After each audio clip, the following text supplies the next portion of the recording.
Yep, it's me again, and just when you thought you got rid of me. This is Barry with Barry's 8-Track and Classic Car Radio Repair, and the customer's unit that we're going to be demonstrating today is a 1978 Chrysler AM 8-Track unit, which has been converted to an AM FM 8-Track with a heck of a lot more audio power and 4-speaker capability.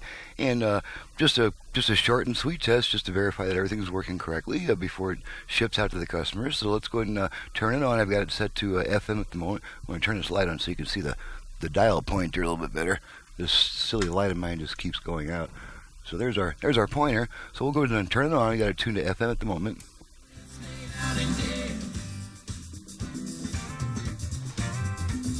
And I'm just going to real quick run through all the push buttons. I have all the presets set to FM stations. So we'll hear about that split in the GOP. We'll also go to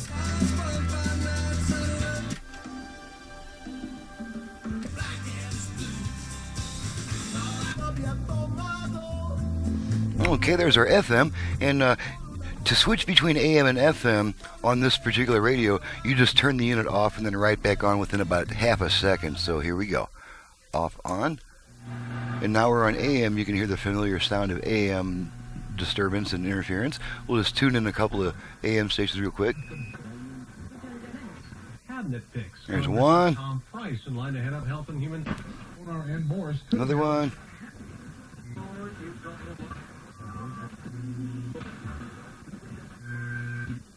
Should be another one coming up right about now. I'm sorry, Frank. There we are. And probably no more on the lower end of the dial. There's the station.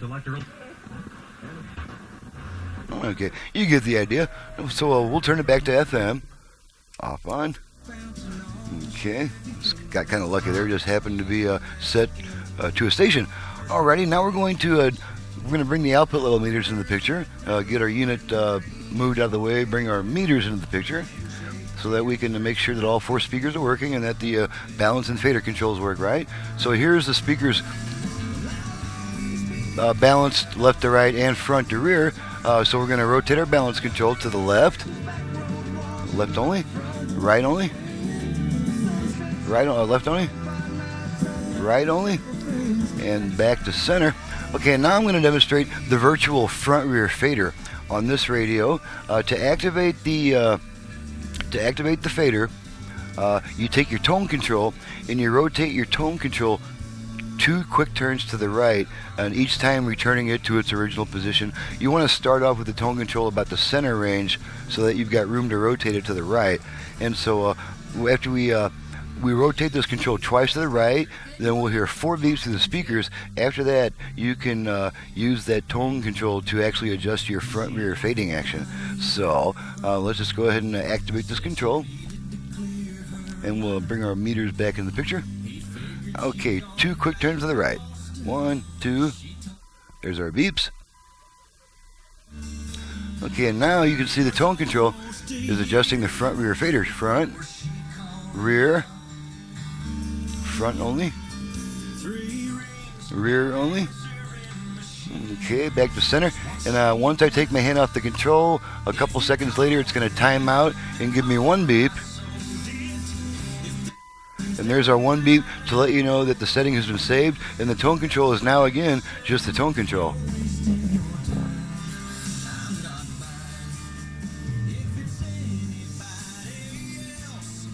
Now this customer is not going to use 4 speakers according to the work order, but it's just kind of nice to have them there. I mean, he paid for the extra 2 amplifiers, so we might as well make them available if he needs them.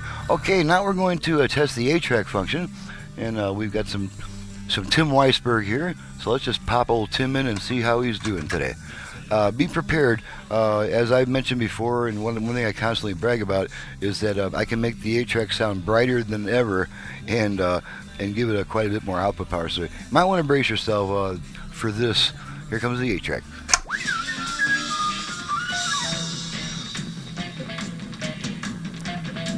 Now obviously that's pretty tinny sounding, and there's a reason for that. Most 8-track tapes lack treble, so I have designed my preamp to give it way more treble than it needs.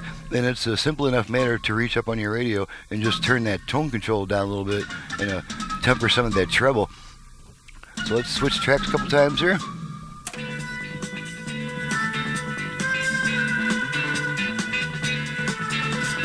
And I'm sure you can hear that both sides, left and right sides, are working. Probably don't need to demonstrate that again.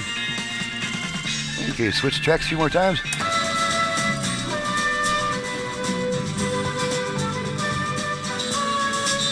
Wow, that's a lot of trouble. But if we back our tone control down, then it sounds a little bit more like most 8 tracks.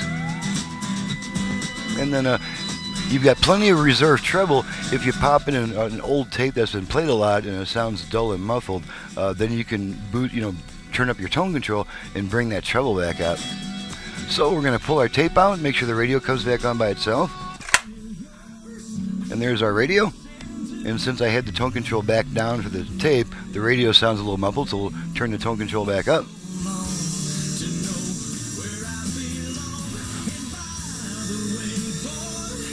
Alrighty.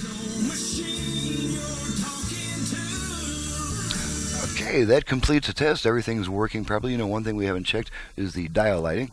So we can, you can see it going. Turning on and off. Okay, now that means everything has been tested. Alrighty, she's ready to go back to the customer, and this is Barry with Barry's 8-track and classic car radio repair. If you have an 8-track player in need of service, or a classic car AM radio that you would like converted to FM with even possibilities of Bluetooth and USB reader functions, you can reach me directly at 928-533-9666. You can also visit my website, that's barrys8trackrepair.com, BARRYS number 8, trackrepair.com. And another one of my websites that's easier to remember is simply classiccarradiorepair.com. Thank you very much for watching and listening, and we'll see you next time.